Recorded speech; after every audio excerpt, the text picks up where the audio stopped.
Good evening, all. Good evening, everyone.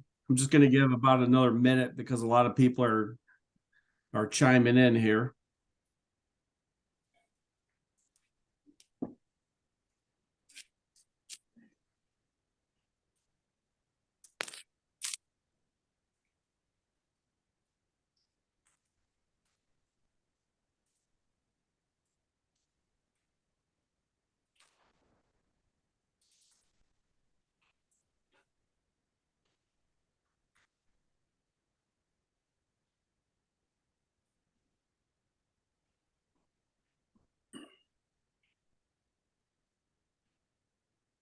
Okay, well, I'm going to get started. It's a minute after. I'm going to record this so I can put it up on the web page so people could view later if they want more information.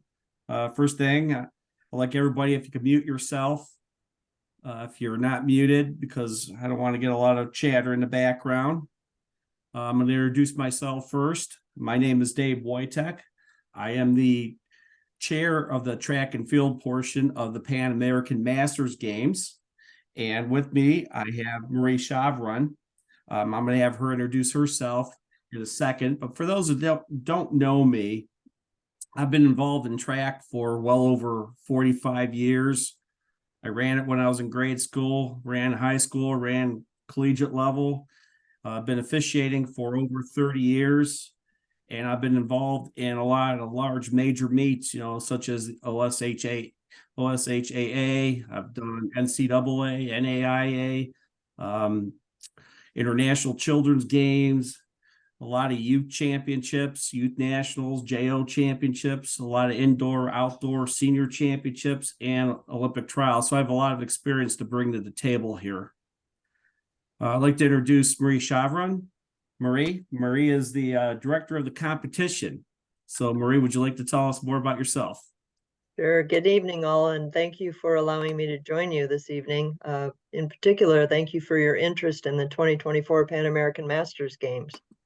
I am officially an employee of the Greater Cleveland Sports Commission, and my primary responsibility is to serve as director of competition for the Pan American Masters Games coming next July 2024.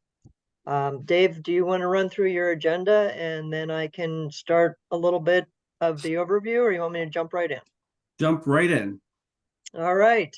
Well, for those of you who may not know, what are the Pan American Masters Games? Basically, it is a giant international sport festival. We're looking to bring approximately 10,000 athletes from all over the world. Even though it says Pan American, that is the region in which it is being held. It is open to athletes from all over the world. We will offer 26 different sports. And when you start counting disciplines like athletics, road race, and athletics, track and field, that increases it up to about 33. Most age categories begin at age 30 and older. Wait. They will go on up to 100. Are they talking yet? Yeah. Please mute yourself if you're not muted. And You're sure they're talking? well, I we think are so. presenting Maybe it hasn't awards really to started our yet. top three Start at 7 competitors. o'clock. Okay. The primary focus is on active aging. What about- and Dave, can sport you for hear me? life. It's Dave Melkovich. Yes, we Yes, can hear we can you. hear you, David. I can't hear you. Can you mute yourself? It's got to be a Oh, problem yeah. on your end because everybody Maybe else that can hear. microphone. I don't know. Dave, do you have a chat option? You can send him a chat. Yep. I have no idea. Just say I have no sound. Or just type in here. I don't have sound.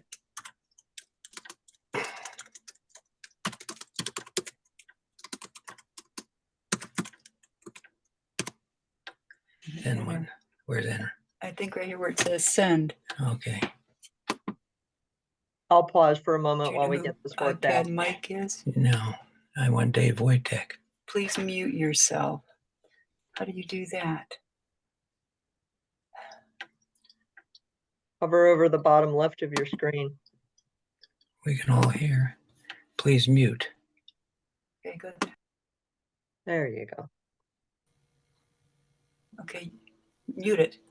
I did. He unmuted. There we go. All right. So, Giant Sport Festival, we will present awards. It is really, though, focused on active aging and sport for life and internationalism, which is the celebration of all of the countries. We are anticipating, as I said, at least 10,000 athletes from all over the world. We opened registration mid-October, I believe, and we already have 16 different countries and 35 different states. I am very excited to bring this event to Cleveland, in part because the Pan American Masters Games have never been in the United States. The overall umbrella association, which is the International Masters Games Association, which we'll touch on in a little bit, brought the World Masters Games to the US. I think it was Portland back in 1998. But these, we'll call them regional games. They are rebranding. They will in the future be called the Open Master Series. Has never been held in the US. So it's a very unique opportunity for us to showcase all that Cleveland has to offer. And part of the reason that we were selected as host is because of our history of very successful and memorable large events, such as the 2013 13 National Senior Games. We used to host an event called the Continental Cup. We've held the Transplant Games. And I know there are a number of other events that many of you have probably been a part of. A lot of the USA track and field events, whether it's youth or other events. And we are looking to keep all of our venues, which currently are at about 45 different venues, within a half hour of downtown. So the footprint is very small, it's very compact. The IMGA staff is very excited about that, especially for the athletes who, for let's say the Asia Pacific Masters Games, which were postponed and just held this summer, some of the venues were 5 hours apart. So it didn't really provide that sense of community. So they're very excited about all the outstanding venues that we have. They've come in twice for site visits now, and we show them our venues and they just go, they're fantastic. They're used to seeing things in Europe that are 200 years old and not necessarily very well maintained. So utilizing the venues that we're utilizing in our very small footprint, they are very excited. Dave, if you can advance one, please.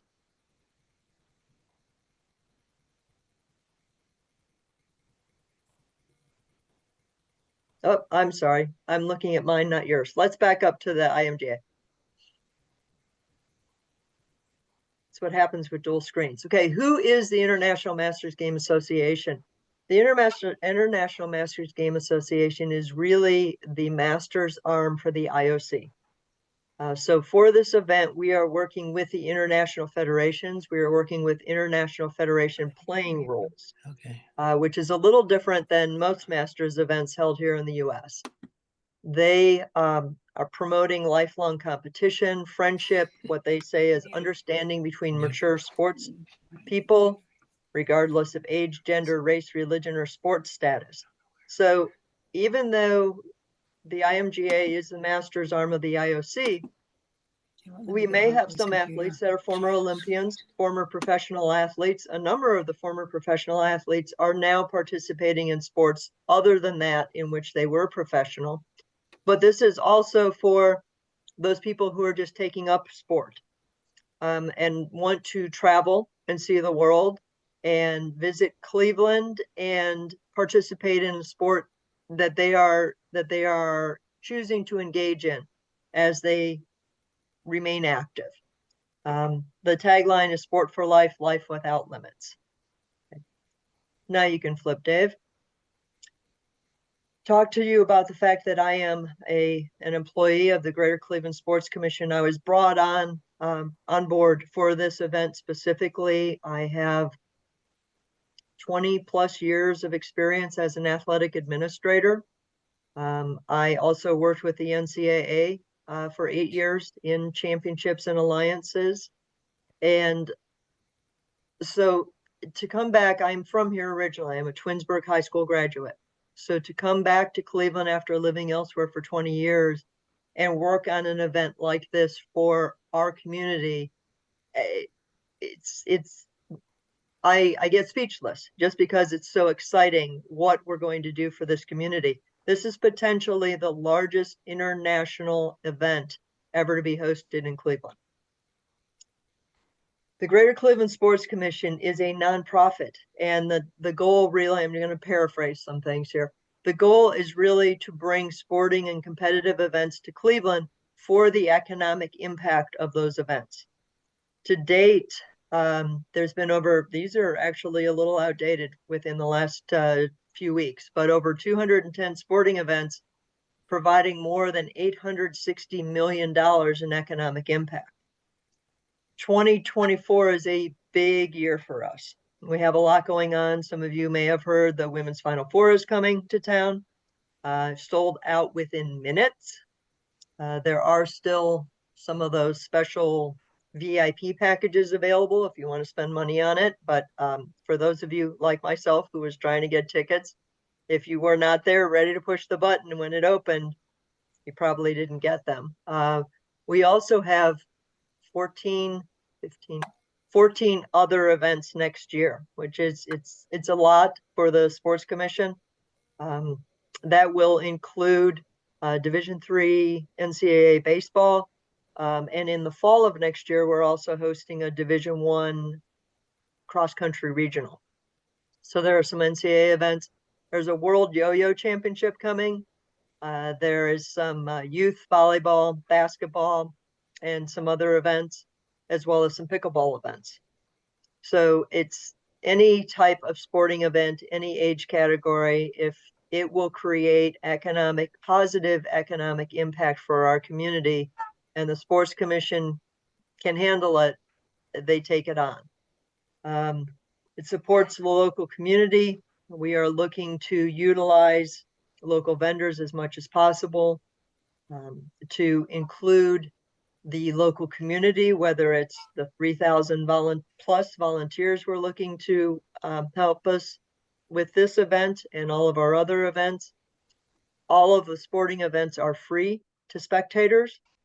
So we want the local community to come out and support. We've already connected with a number of the different international communities, shall we say, cultural communities, to try to get them involved in welcoming all the people from all over the world and really highlight all that Cleveland has to offer, so that people not only enjoy their time here, but they tell their friends and they come back to continue to create that economic impact. Okay, we can move on, Dave.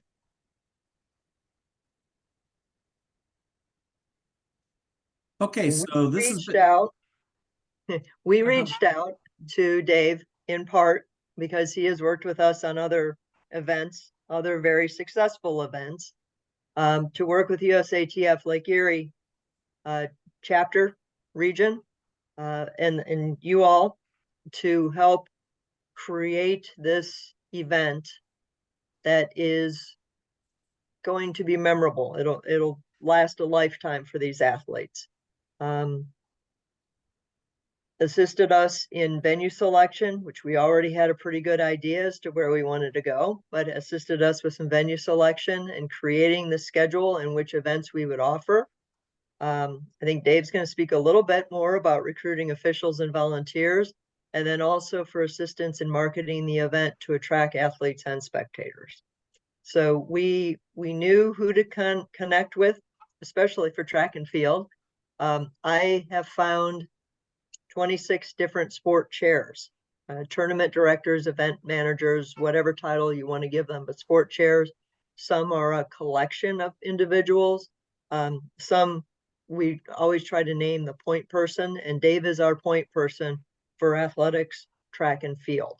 Again, because this is an international event, the primary sport is athletics and the discipline is track and field. So if you see it, you'll know it's athletics first. If you're looking for it on our website, you have to look under A, although I think we also include it under TNF so that our domestic folks can find it. All right. We are not only do we have a whole lot of sports going on for a 10-day period from July 12th through the 21st, we also have a whole lot of festival going on.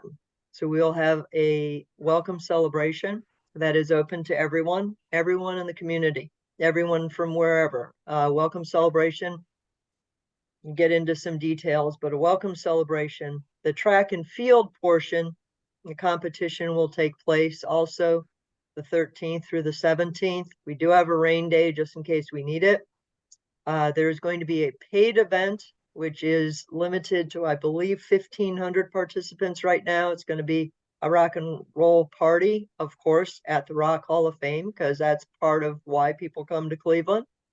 We are going to have PAMG night at the Guardians game on Friday the 19th. On Sunday the 21st, we'll host our road race, which is half marathon and 10K, and we're going to have a community 5K and 1 miler, again, to try to bring the community, get them involved. Part of the IMGA's mission, when we start to talk active aging, is to let the youth see the adults participating in their sport and try to encourage them to start young and to continue, and let them know that there are avenues in which to continue to do that. After or during the road race, we're actually going to start our little farewell celebration party right there on Public Square, which is where our road races are going to end. And then each sport, if they would like to, will also host or make arrangements for, or just say, I'm going to make something up, soccer will go to Flannery's because they always have soccer on TV.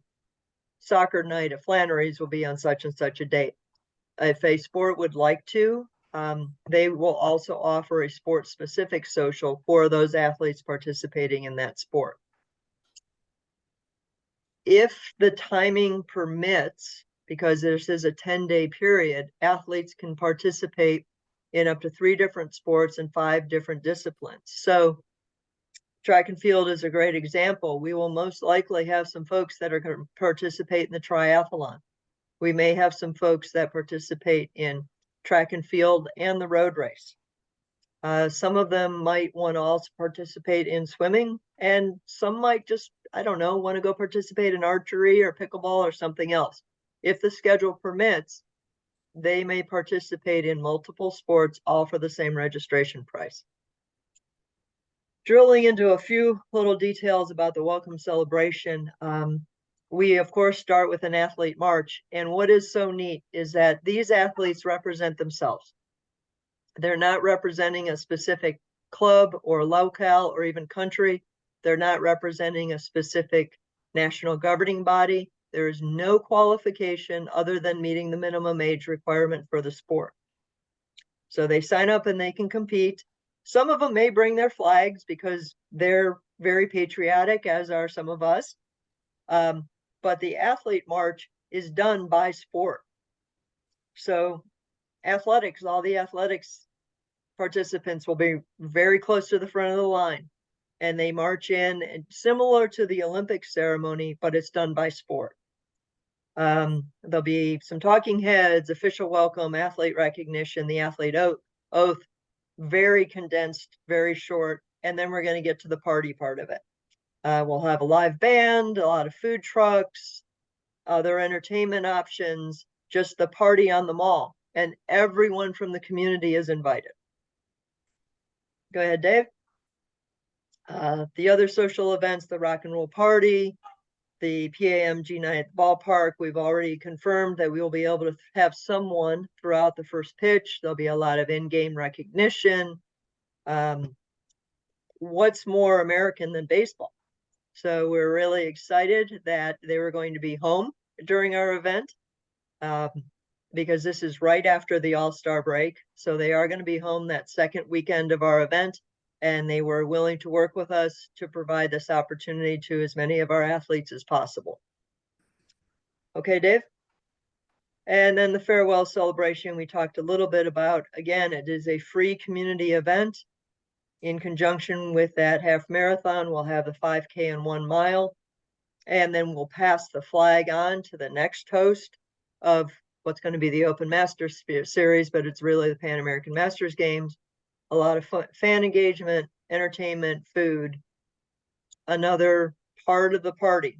We've been told these are very social athletes, kind of play hard, party hard type of folks. And we're very excited to welcome them to Cleveland and showcase all that we have to offer. Okay, Dave. This is an overview of what we have going on in the 10-day period. All of our sports, you'll see some practice days, some rain dates, and then the special events as well. This event schedule is available on our Pan American Masters Game website. And as we move forward, or when you drill into a specific sport, we will have more information as to what specific events or age categories are going to be competed on a specific day. Okay, Dave? So in terms of our road race half marathon, do you want me to continue or you want to jump in here, Dave? You could do the next couple. Okay. You can see the age categories again. For athletics begins at 30 and goes up to 100 in 5-year increments. We will be running a downtown course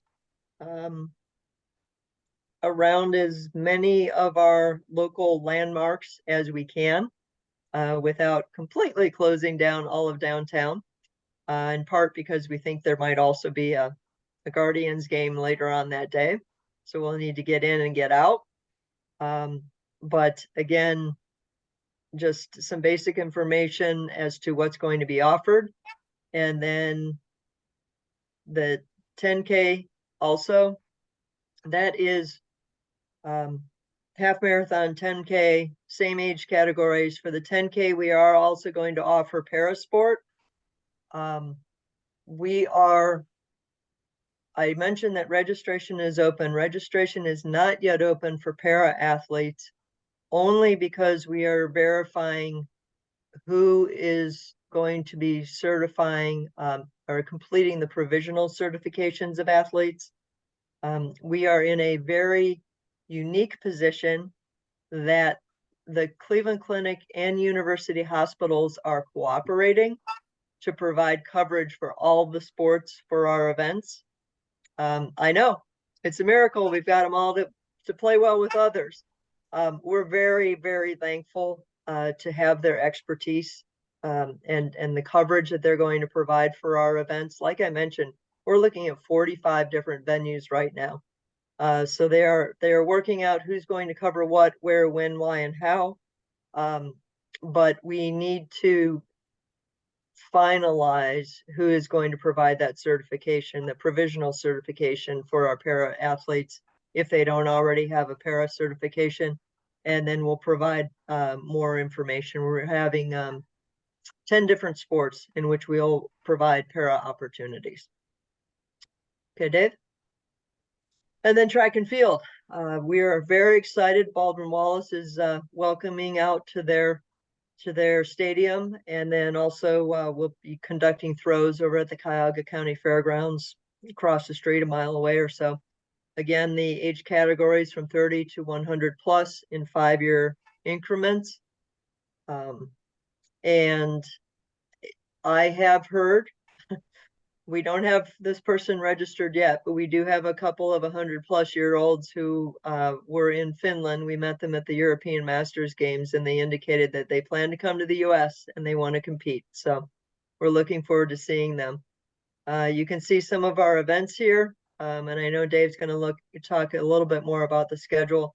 Some of the hurdle events in some of the age categories, we're not able to offer because we don't have the low hurdles. But as we've discussed, it's better not to offer those categories than to offer a height different than what the athletes are used to. We don't want any of them to get injured out there. And then if you'll flip over, we can talk a little bit about the field events as well. As you can see, we have a full complement of field events and some of our parasport offerings. I just want to touch base on where the events, be a little bit more specific on where the events are going to be held. Obviously, all the running events will be held at the stadium itself, at Finney Stadium.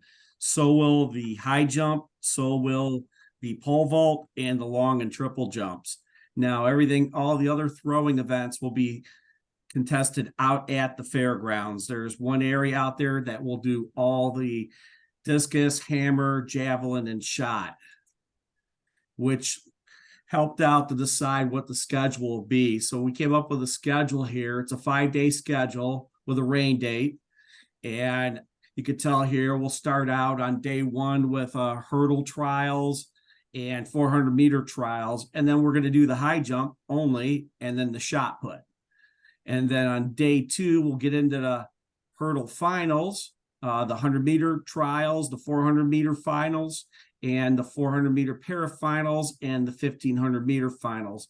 And then we'll switch to the other vertical jump, the pole vault, and we'll do the discus throw. On day 3, we have an opening on the field events, just in case we have a rain date, we have to move something over, we can do that.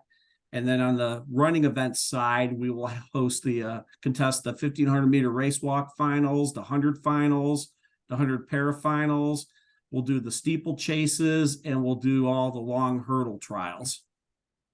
Day 4, we come up with the 5,000 finals, the 200-meter trials, the 800 trials.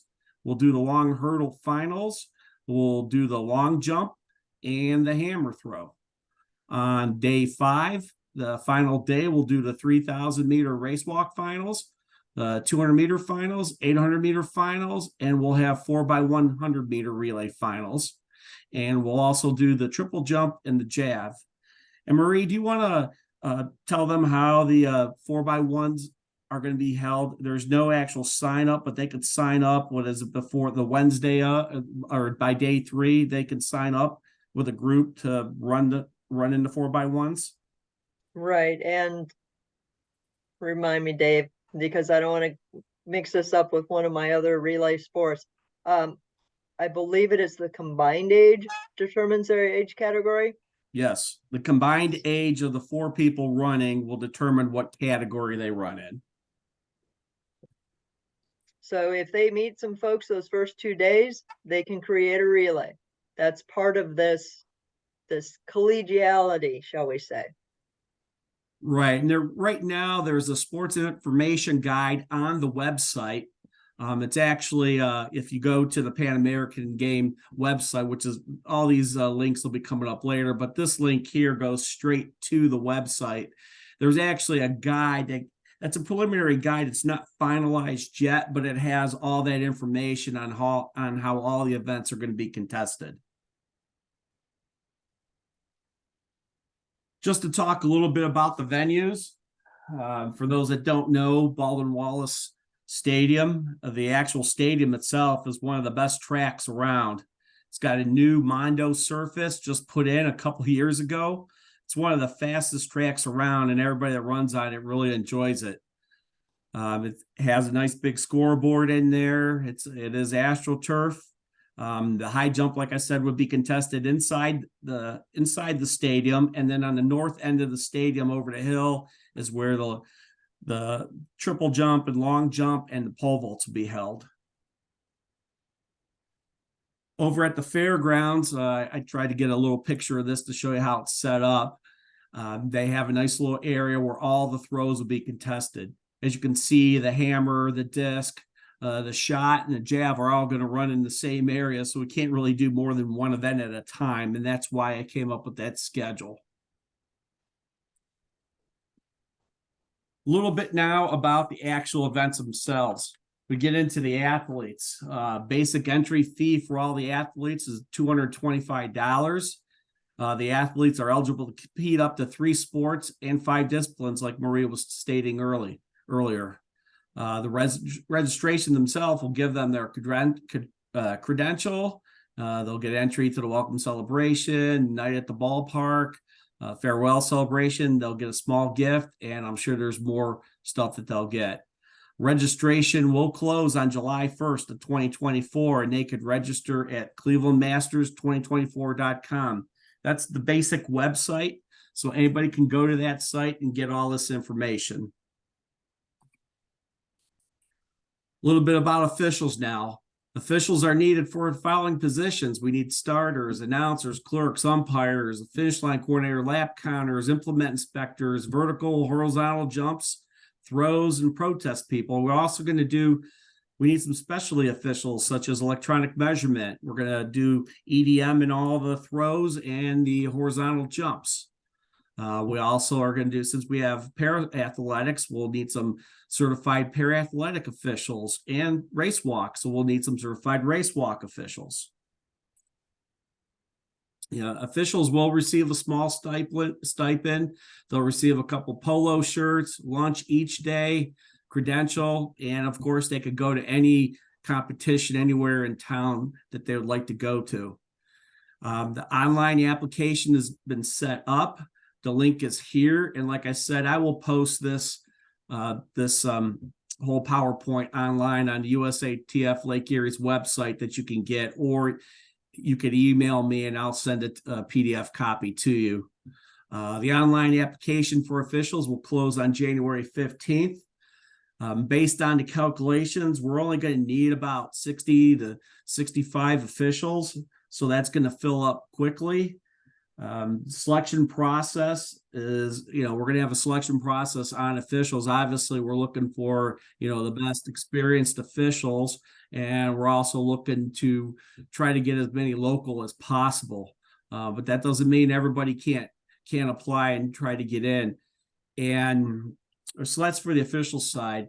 Now we get into volunteers. If you can't officiate, or there are a lot of other people in our association, the Lake Erie Association, Ohio Association, that may want to get involved, there's still the opportunity to volunteer. There will be a volunteer sign up coming in mid-January, but right now, everybody should really go to this clevelandmasters2024.com and sign up for the Get Involved, or go to the masters2024.com and subscribe, and you'll get all the information that the Greater Cleveland Sports Commission puts out, and it'll keep you up to date with everything that's going on. So now we'll open it up to questions that anybody may have. I will try to answer, and if I can, Marie will. We'll try to answer. So now's the time that you can open up your mic, and we will start listening. Dave, how does your dates line up with the trials in Eugene this year? It may be at the same time. I don't know if it's finalized yet. I believe trials are already completed. Oh, the trials are already complete. I thought you're talking the USATF Masters meet. No, I was thinking the Olympic trials in Eugene. Oh, that's over. It's over. The trials will already be completed. Okay, thank you. Yeah, it's interesting to note that the Olympics and the Masters Games will host, actually the Masters Games potentially will host more athletes, and we'll have more venues. But yet we'll all have people coming from all over the world to celebrate sport. Dave, the Masters National starts the day after our competition on the track ends. Okay. So we end July 17th. The Masters starts on the 18th, which my thinking is we're going to lose a lot of people, and they're going to lose a lot of people, because I don't think too many people want to compete in Cleveland on a Wednesday get on a plane that day and compete the next day in Sacramento, California. So, the USATF didn't do us any favors. Well, like I said earlier, we've been working on this. I mean, I first got involved in this back in October of last year. So our dates for this were already decided last year. And Don, you could Don Ports is online. You could tell everybody what you encountered when you went to ask the Masters Committee about it. Basically, they didn't really care. They didn't have anything decided yet. They didn't have their dates. The venue it was supposed to be at Sacramento, but it wasn't finalized at that time yet. They just didn't want to work with us at that time. So that's what we're stuck with right now. We tried everything we could to not interfere with it, but this is probably going to be more of an East Coast thing, and that's going to be more of a West Coast thing. But this is going to have international people, so there's going to be a lot different people around here. Yeah, I will mention that for the first time for I'll call it a regional event, the Sports Commission, our host committee, has hired an individual dedicated to recruitment of athletes, recruitment and registration. And he did attend Masters Nationals this year. A lot of them did point out the overlap, but the general feeling is that we'll get the East Coast and the Midwest folks, and they can get the West Coast folks if they want, or the West Coast folks can come to us, or Western folks can come to us if they'd like to compete internationally. Hey, Dave, this is Brian Stevens. Yeah, Brian. Hey, a quick question. Are you providing housing for officials that are coming from out of state? Because we do have we have a lot of para-athletic officials down here, say down in Florida, that work a lot of meets all across the country. And do you offer housing for them? There will be some limited housing. It's on the application to request that, and we're going to try to do as much as we can. Okay, sounds fair. Roughly, how many track and field athletes would you anticipate participating in a single day? Well, I don't know if we could answer that one yet, because this isn't a standard meet where you kind of have an idea of how many competitors going to be and what events are going on that day. There's really nothing to compare to. So, I mean, we're hoping for how many athletes overall, Marie? I think we're looking at hopefully 2,000, somewhere between 1,500 and 2,000. But I'll pull that up just to see. I've talked about so many different sports today. I don't want to mislead. Yeah, I think you were talking about 2,000. Okay, so the reason I ask is because of parking.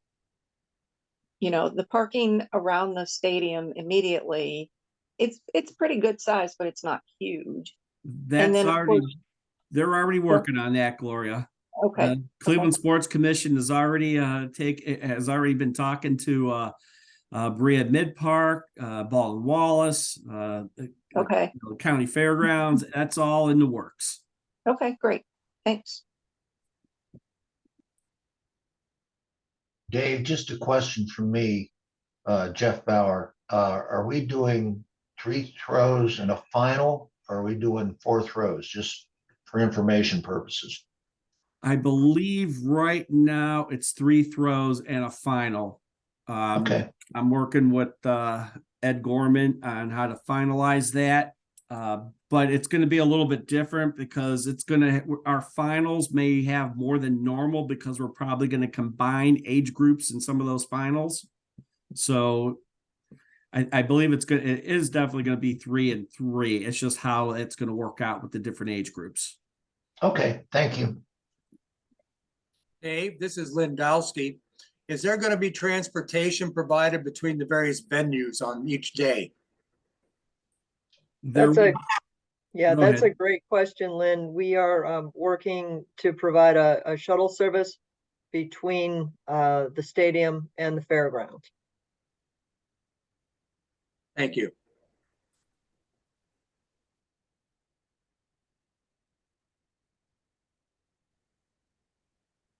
Anybody have any other questions? How soon will you know, have the list of officials set up? Well, right now, Tony, I have till January 15th. I'm not going to take any more applications after January 15th, so I'll start working on it immediately. And then I have to send the list in to get approved. Dave, this is Richard Hughes. I'm thinking about the pole vault area in the long jump and triple jump area, possibly getting congested depending how many jumpers and spectators and all that. So that might be something we want to keep aware of.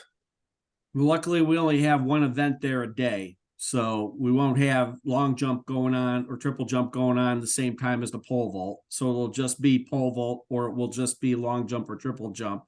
And Okay, that's good. We will have to do something about the spectators, probably have to keep them up on the hill and everything. But that's why I have the schedule set up where, you know, we only have pole vault one day, high jump another day, long jump another day, and triple jump another day. So Okay, just thinking out loud. Good thinking, Dave. Thanks. Mhm. Dave, is the Baldwin Wallace facilities, are those jumps runways multi-directional? Are they two pits or able to have two pits going each way? I believe they're both ways. They can go both ways. You just have to move the pit. And Dave, this is Julie. Are they running one high jump pit or two? Right now, we're probably only going to go with one, but we'll see how it goes. Thank you. Dave, this is Karen Strauss. Are any clubs doing anything as far as setting up groups to train for the Pan Am Games? That I cannot answer you. I don't know anything about what the different clubs around are doing. I know there's some clubs online. Does anybody that's in a club want to speak up if you're doing anything? It's not. I mean, we're basically what we're trying to do is we're trying to get the word out now. So, I mean, the stuff has been out, but the more publicity, the more people will get, and probably more stuff will happen soon.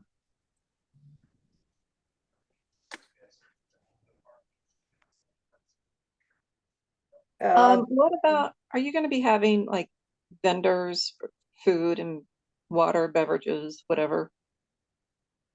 That really hasn't been decided yet. I'm sure they'll have something there. But right now we're just trying to get the actual events going on and scheduled. Yeah, we will have hospitality for our officials. As to what will be available for the athletes, a lot of that's gonna depend on kind of registration and what we need to provide right there. But Kieran, back to kind of your comment asking about local clubs and such. For most of our sports, especially our team sports where we have to cap the number of teams that can participate, our local focus so far has really been more for officials and volunteers,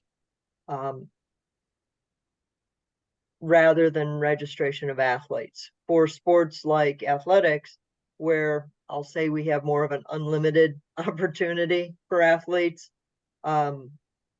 we certainly want to get the word out a little bit more, and that's part of why we're trying to spread the word here right now. Get the word out a little bit more to our local athletes. It's just that to begin with, and probably until mid-spring, there won't be a lot of a focus on local athletes.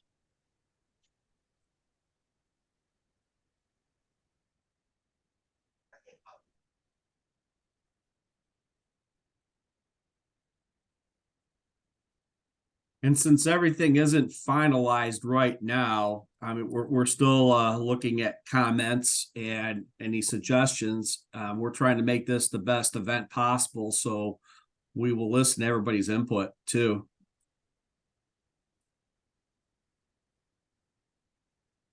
Hey, Dave, this is Brian again. When about do you think you're going to be releasing copies of this presentation and the officials' information? Well, I'll try to get this webpage up right away. It all depends if USATF had a great thing to get rid of all our access to all our websites. So I had access to Lake Erie's website in the last week or two. As soon as I get it up, it'll be up there. You'll put it up on Lake Erie's page? Yeah, it'll be on Lake Erie's page. Okay, great. And Okay. I will get information out on officials as soon as everything is finalized. We'll probably, I'll send something out to officials to see if they once they apply. I think as of today, I had looked, there's at least about 40 officials already have applied. But that's without them knowing any. I mean, that was just getting the application out, the online application online. They haven't really seen any of this. They haven't seen the events or anything like that, other than when it's being held. They may have volunteered for something they don't know what they're getting into. That's correct. That's why I put this. I wanted this presentation to go on so people knew what they were getting involved with first. So after the selection is done, we'll probably send information out to those officials to see if they will accept the position, and we'll go down the list till we have everybody set. And I would like to have that, since at the latest, I would say right now, the latest we would have everything selected by the end of January. At the latest, if not sooner. Hey, Dave, this is Mike Nissenbaum from Ohio Association. If you have any interest of having us put it onto our website, I'm sure we'd be more than happy to get it out there and again, get it spread to more people through our association website too. Great. Yeah, I will, when it's on there, Mike, I have your email. I will send you the link. That'd be the easiest thing because this will be a big file. Okay. The presentation I could send you, like the PowerPoint, but if the PowerPoint I'll send you to put on for the link of the meeting. If anybody wants to review it or hear it, that'll be a large file. Yep.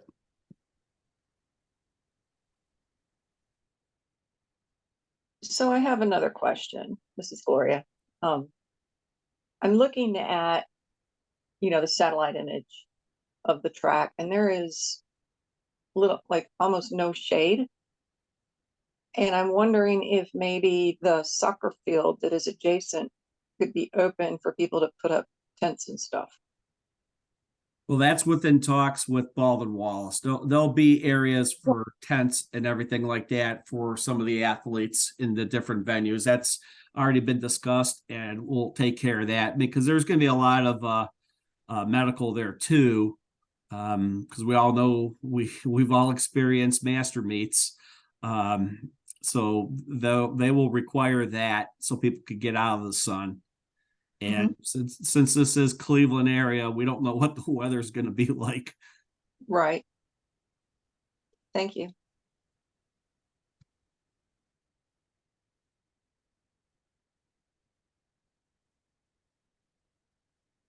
Anybody else have anything?